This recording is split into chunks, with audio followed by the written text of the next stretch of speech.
ಈಗ ಇಂದಿನ ಪತ್ರಿಕೆಗಳ ಇಣುಕು ನೋಟ. ಭಾರತಕ್ಕೆ ಹಾರ್ಮುಜ್ ಮುಕ್ತ, 5 ಮಿತ್ರ ರಾಷ್ಟ್ರಗಳ ಹಡಗುಗಳಿಗೆ ಅವಕಾಶ ನೀಡಿದ ಇರಾನ್. ಮುಖ್ಯಮಂತ್ರಿಗಳ ಜತೆ ಇಂದು ಪ್ರಧಾನಿ ನರೇಂದ್ರ ಮೋದಿ ಸಭೆ, ಸನ್ನದ್ಧತೆ ಪರಾಮರ್ಶೆ.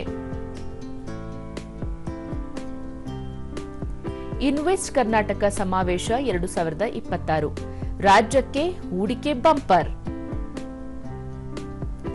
ಉಪಸಮರ ಹಿನ್ನೆಲೆ ವಿಶೇಷ ಸಂಪುಟ ಸಭೆ ಮುಂದೂಡಿಕೆ, ಪರಿಶಿಷ್ಟರ ಒಳ ಮೀಸಲು ಸದ್ಯಕ್ಕಿಲ್ಲ.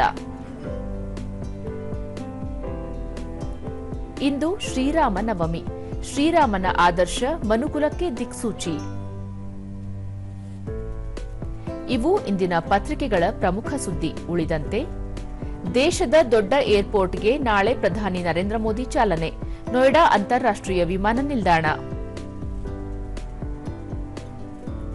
ಪೂರ್ವ ಕೇಂದ್ರ ಪಾಲಿಕೆ ಬಜೆಟ್ ಇಂದು, ಕುತೂಹಲ ಕೆರಳಿಸಿರುವ ಆಯವ್ಯಯ, ಮೂಲಸೌಕರ್ಯ ಯೋಜನೆಗಳಿಗೆ ಮಣೆ ನಿರೀಕ್ಷೆ.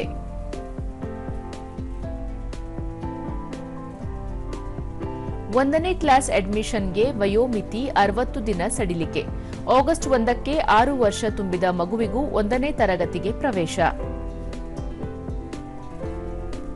ಜಾಗತಿಕ ಷೇರುಪೇಟೆಗಳಲ್ಲಿ ಭಾರೀ ಇಳಿಕೆ, ಕಚ್ಚಾ ತೈಲದ ಬೆಲೆ ಏರಿಕೆ, ಚಿನ್ನ ಬೆಳ್ಳಿ ಧಾರಣೆ ಇಳಿಕೆ.